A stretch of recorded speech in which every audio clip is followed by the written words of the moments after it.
बिस्मिल्लाहिर्रहमानिर्रहीम। Dear students, Punjab board class 12th का result आ चुका है और रिज़ल्ट जिस तरह का है वो आप सबके सामने है। इसी रिज़ल्ट के ऊपर लास्ट वीडियो में हम डिस्कशन कर चुके हैं। उस वीडियो के कमेंट्स में क्वेश्चंस के बार बार क्वेश्चंस आ रहे थे, उन्हीं क्वेश्चंस के आपको आंसर्स देने जा रहे हैं। कुछ बच्चे ये कह रहे थे कि सर हमें सप्ली आ गई है, सप्ली का एडमिशन हम कैसे भेजेंगे, कब भेज सकते हैं और इसका पेपर कब होगा और इसका रिज़ल्ट कब आएगा और इसके लिए कितने हमारे पास चांसेस होंगे। इसी तरह कुछ बच्चे ये कह रहे थे कि सर हमारे पेपर्स तो बहुत अच्छे हुए थे, मार्क्स कम आए हैं, लिहाजा हमने रीचेकिंग करवानी है, तो रीचेकिंग के लिए क्या तरीक़ाकार है। इसी तरह कुछ बच्चे ये भी कह रहे थे कि सर हमारे मार्क्स आए 950, 980, 990, 1000, तो सर इन मार्क्स से तो हमारा एडमिशन नहीं होगा, हमने हर हाल में डॉक्टर बनना ही बनना है। तो सर MD कैट टेस्ट देने के बाद अगर हम एक दो सब्जेक्ट इम्प्रूव कर लेते हैं तो हमारे मार्क्स इसी रिज़ल्ट में ऐड हो जाएंगे और इसी साल हमारा एडमिशन हो जाएगा। तो ये वो सारे क्वेश्चंस हैं जो बच्चों को परेशान कर रहे हैं। तो अगर आप आज की ये वीडियो पूरी देखते हैं और इस चैनल को सब्सक्राइब कर लेते हैं तो इंशाल्लाह आपके हर एक क्वेश्चन का आपको आंसर मिल जाएगा। तो फिर पहला क्वेश्चन ये क्लियर कर देते हैं डियर स्टूडेंट्स रीचेकिंग को लेके कि भाई ये जो पूरा हफ्ता है ना अगला, इसमें सिर्फ और सिर्फ रीचेकिंग का प्रोसेस होगा। तो अगर आपने किसी भी स्टूडेंट ने दोबारा पेपर अपना चेक करना है तो वो क्या करेगा, कोई भी आपका चाहे बोर्ड है, किसी भी बोर्ड से आप ताल्लुक़ रखते हैं, तो आप सिंपल गूगल पे जाएँ, उसी बोर्ड की वेबसाइट ओपन करें। 22 भावलपुर, 22 मुल्तान, 22 रावलपिंडी, 22 लाहौर, 22 सरगोदा, यही आप सिंपल पुट करेंगे, आपके सामने आपके बोर्ड की वेबसाइट ओपन हो जाएगी।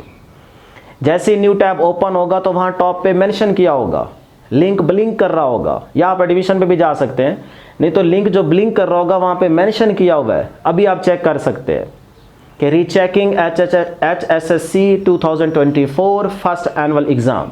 इस पर आप क्लिक करें, आपके सामने एक न्यू टैब ओपन होगा, वहाँ पे आपने अपना रोल नंबर पुट करना होगा। जैसे ही आप रोल नंबर पुट करेंगे आपके सामने आपका रिजल्ट आ जाएगा और उसके ऊपर मेंशन किया होगा ऑनलाइन अप्लाई।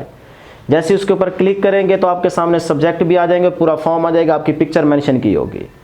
अब जो सब्जेक्ट आप सेलेक्ट करेंगे, मतलब जिस सब्जेक्ट का पेपर आप दोबारा देखना चाह रहे हैं, चेक करना चाह रहे हैं, उस सब्जेक्ट पर आप क्लिक करते जाएंगे, नीचे फ़ी ऐड होती जाएगी और उसके ऊपर आपने अपना मोबाइल नंबर भी मेंशन करना होगा, एड्रेस और मोबाइल नंबर।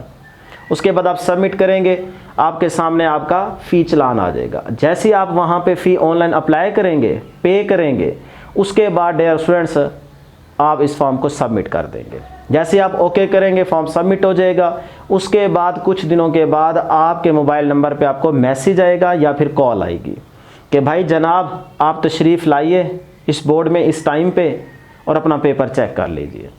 तो आप उस टाइम पे जाएंगे विद पेरेंट्स या अपने टीचर के साथ चले जाइएगा, तो आपके सामने आपका पेपर रख दिया जाएगा। उस पेपर को आपने पहले पूरा चेक कर लेना है। अगर कोई ऐसा क्वेश्चन है जो चेक नहीं हुआ हुआ तो वो तो दोबारा चेक किया जा सकता है, उसके नंबर लग जाएंगे, वो नंबर ऐड भी कर देंगे। लेकिन अगर कोई ऐसा क्वेश्चन है कि आपने उसका आंसर ठीक लिखा था लेकिन उन्होंने गलत किया हुआ है, क्रॉस किया हुआ है, अब आप वहाँ पर कह रहे हैं जी देखें की बुक आपने रखी हुई है साथ भी देखें, इसमें तो आंसर वही है, मैंने भी तो यही लिखा है, बिल्कुल आंसर मेरा ठीक है, लिहाजा मुझे नंबर दें, ऐसा नहीं होगा।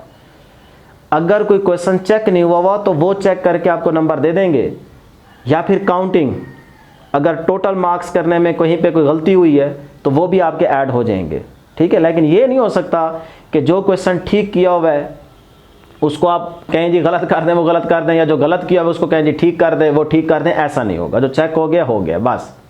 ये है रीचेकिंग का तरीक़ाकार। बहुत कम चांसेस होते हैं कि आपके नंबर बढ़ जाए, ठीक है। मैं तो हर स्टूडेंट को ये मशवरा देता हूँ कि चेक ना करवाएं, ठीक है, बाकी आपकी मर्ज़ी है। हाँ, अगर आपको लगता है कि यार 10-12 नंबर इस पेपर में मेरे कम आ गए हैं, लिहाजा ये कम हो नहीं सकते, फिर आप ज़रूर अपना पेपर दोबारा चेक करवाइए। ये है एक तरीका। अब अगर आपको ये मुश्किल हो रही है तो फिर आप सिंपल अपने घर के आसपास देखें कोई फ़ोटोकॉपी मशीन वाला कोई बैठा है तो उसको आप कहेंगे तो वो आपको अप्लाई कर देगा। 2-4 मिनट का खेल है, कोई ज़्यादा मसले वाली बात नहीं है। अब डियर स्टूडेंट्स अगली बात करते हैं और वो है जी अगर आपको सप्ली आ गई है तो फिर आप इसका एडमिशन कैसे अप्लाई करेंगे। अभी इसकी डेट स्टार्ट नहीं हुई, तकरीबन 4-5 दिनों के बाद इसकी डेट स्टार्ट होगी, वो भी इसी वेबसाइट पे, जो भी आपका मर्जी बोर्ड है उसके ऊपर टॉप पे मेंशन किया जाएगा, शो हो रहा होगा। या आप एडमिशन में जाएंगे तब भी आपके पास न्यू टैब्स बहुत सारी वहाँ पे ऑप्शंस आ रही होंगी, उस पर लिखा हुआ होगा कहीं ना कहीं कि भी आप सप्लीमेंट्री एग्ज़ाम देना चाह रहे हैं कि नहीं। तो सप्लीमेंट्री एग्ज़ाम पे आप क्लिक करेंगे, आगे एडमिशन वाला पोर्टल ओपन हो जाएगा, वहाँ पे आपका सामने आपका रोल नंबर पुट करना होगा और उसके बाद आपका सामने फॉर्म आ जाएगा। और जैसे ही फॉर्म आएगा उसके ऊपर जिन सब्जेक्ट में आपको सप्ली है ना वही मेंशन किए होंगे। बस आप उनको फ़ी के हिसाब से चालान फ़ी पे करके ना, चाहे आप वो फॉर्म पूरा निकाल लें और जाके बैंक में जमा करवा दें और उसके बाद जाके वो फॉर्म बोर्ड में सबमिट करवा दें, यह आपकी मर्ज़ी है। या फिर वहीं ऑनलाइन आप पे कर दें और उसके बाद जो है ना आपका जो भी मोबाइल नंबर होगा, एड्रेस होगा, उस मोबाइल नंबर पे आपको मैसेज भी आ जाएगा और एड्रेस पे आपकी रोल नंबर स्लिप भी आ जाएगी। जब आप अप्लाई कर देंगे तो जाने की ज़रूरत ही नहीं है। अगर आपको मुश्किल हो रही है तो आप कहीं ना कहीं कंप्यूटर वाले से ही अप्लाई करवा लें। 2 से 3 मिनट का खेल है, घर बैठे आप अप्लाई कर सकते हैं। मैं फिर से बता देता हूँ, सिंपल आप अपने बोर्ड की वेबसाइट ओपन करेंगे, उसके टॉप पे मेंशन होगा, वो लिंक ब्लिंक कर रहा होगा, अभी डेट नहीं आई, अभी आएगी। उस पर आपने सप्लीमेंट्री एग्ज़ाम उसको क्लिक करना है। उसके बाद वो आपका रोल नंबर पूछेगा, आपने रोल नंबर पुट करना है और साथ में डेट ऑफ बर्थ भी आपसे पूछेगा, वो आपने डेट ऑफ बर्थ भी पुट कर देनी है। आईडी कार्ड नंबर पूछे तो ठीक, अदरवाइज वहाँ पे ऑप्शन कभी कभार आ जाती, कभी कभार नहीं भी आती। उसके बाद डेढ़ साहब का रिजल्ट आ जाएगा, फॉर्म आ जाएगा, उसी के ऊपर आपकी पिक्चर मेंशन की होगी और नीचे लिखा होगा कि भी आपको 2 सप्लियाँ, 1 सप्ली है, 4 हैं, जितनी भी हैं। बस फिर आपने उनको सिलेक्ट कर लेना है, फॉर्म फिल कर देना है। उसके ऊपर आपने अपना एड्रेस, मौजूदा एड्रेस और उसके साथ मोबाइल नंबर पुट करना होगा, बाकी चीज़ें मेंशन होंगी। और उसके बाद जनाबे वाला आपने वो चालान फ़ी पे कर देनी है, ऑनलाइन सबमिट, काम ख़त्म, सुकून से बैठे रहे। या फिर वही फॉर्म डाउनलोड कर लें, उसका स्क्रीनशॉट लेके अपने पास रख लें, या फिर डाउनलोड करके साथ किसी बैंक में जाके आप जमा करवा दें, फिर वही फॉर्म जाके बोर्ड में जमा करवा दें। यही कुछ है, कोई मुश्किल काम तो नहीं है। फिर उसी एड्रेस के ऊपर आपकी रोल नंबर स्लिप आ जाएगी कि भाई इस डेट को आपका पेपर है, जाके फिर पेपर दे आएं बस। और ये जो आपका पेपर होगा ना, ये विद इन 40 डेज, यानी कि आज से आप 40 दिन पक्के समझ लें। यानी कि जिसको सप्ली आई है वो अपनी तैयारी शुरू कर दे, बैठा ना रहे इंतज़ार में, अपनी तैयारी शुरू कर दे। तो ठीक 42-43 डेज बाद आपका पेपर हो जाएगा और फिर इसके 1 मंथ के बाद आपका रिजल्ट भी आ जाएगा। ये चीज़ें क्लियर हो रही हैं कि नहीं हो रही? अब जो बच्चे कह रहे थे कि सर इसके लिए हमारे पास कितने चांसेस होते हैं सप्ली के एग्ज़ाम को क्लियर करने के लिए, तो सप्ली के पेपर को क्लियर करने के लिए आपके पास 3 चांसेस होते हैं। और वैसे भी अगर आप एफएससी की बात करें तो आपके पास 3 ही साल होते हैं। 3 सालों में आपने एफएससी करनी ही करनी होती है अगर आप मेडिकल और नॉन मेडिकल के स्टूडेंट्स हैं तो। इसीलिए आपके पास सप्ली का जो पेपर होता है उसके भी आपके पास 3 ही चांसेस होते हैं। एक फर्स्ट हो गया, एक सेकंड हो गया, एक में आप दोनों सारे पेपर्स इकट्ठे दे सकते हैं। तो 3 चांसेस आपके पास सप्ली के होते हैं और 3 सालों में ही आपने एफएससी को कंप्लीट करना होता है। ठीक है जी, ये सारे क्वेश्चंस क्लियर हो गए। अब हम बात कर लेते हैं कि वो स्टूडेंट्स जिन्होंने कोई 1-2 सब्जेक्ट इंप्रूव करने हैं, जिनमें मार्क्स उनके कम आ गए, वो कहते हैं इनमें हम दोबारा ये पेपर दे के अच्छे मार्क्स ले लेते हैं। लेकिन फिर यहाँ पे ख्याल रखिएगा, इंप्रूव तो आप कर सकते हैं और इंप्रूव करने के चांसेस हैं आपके पास, जितनी दफ़ा मर्जी करते रहे।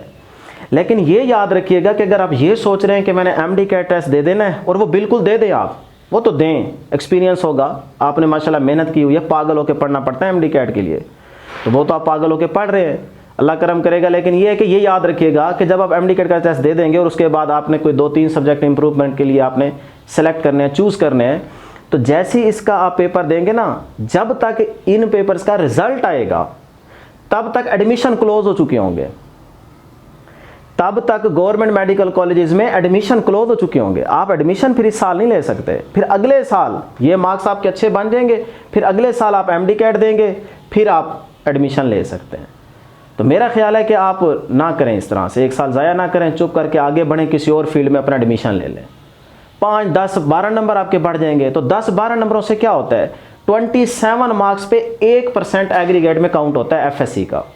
तो अगर आपके किसी सब्जेक्ट में 27 नंबर बढ़ने के चांसेस हैं, फिर तो आप उस सब्जेक्ट को इंप्रूव करें, मेरी बात को समझें। फिर तो आप उस सब्जेक्ट को इंप्रूव करें कि चलें जी मेरा एग्रीगेट में 1% मार्क्स, 1% बहुत बड़ा एग्रीगेट है, 0.1 भी बहुत बड़ा होता है। तो इसीलिए आप 1% अगर आप इंक्रीज करवाना चाह रहे हैं तो फिर इसका मतलब है उस सब्जेक्ट में आपको 27 मार्क्स बढ़ाने पड़ेंगे जो आप इंप्रूव कर रहे हैं सब्जेक्ट। तो क्या अब ज़रा अपने रिजल्ट के ऊपर गौर करें, कोई ऐसा सब्जेक्ट जिसको आप देना चाह रहे हैं दोबारा, उसमें आप 27 नंबर और ले सकते हैं। अगर ले सकते हैं तो फिर तो चलें, कहीं ना कहीं हमें लग रहा है कि भाई चलो आप ठीक सोच रहे हैं। और अगर आप 10-12 नंबर उसमें बढ़ा पाते हैं तो फिर उसका क्या फ़ायदा होना है, कोई भी फ़ायदा नहीं होना। तो बेहतर नहीं है कि आप 1 साल ज़ाया ना करें, इतना कंपटीशन है, सारे आगे बढ़ रहे हैं, तो आप तो बहुत पीछे रह जाएंगे। इसीलिए किसी और फील्ड में एडमिशन लेके आप आगे बढ़ें। तो ये थी हमारे पास आज की डिस्कशन। इसके अलावा अगर आपके माइंड में कोई क्वेश्चन आ रहे हैं तो वो आप कमेंट करके ज़रूर पूछ सकते हैं, हम इंशाल्लाह आपको आंसर देंगे। अभी ये जो सप्लीमेंट्री और इम्प्रूवमेंट की एग्ज़ाम की डेट्स है ना, ये नहीं आई। आप इस चैनल के साथ जुड़े रहें, इसको सब्सक्राइब कर लें। इंशाल्लाह जैसे जैसे डेट आती जाएंगी आपको पूरा हम तरीका समझाते जाएंगे कि भाई इस तरह से आपने अप्लाई करना है।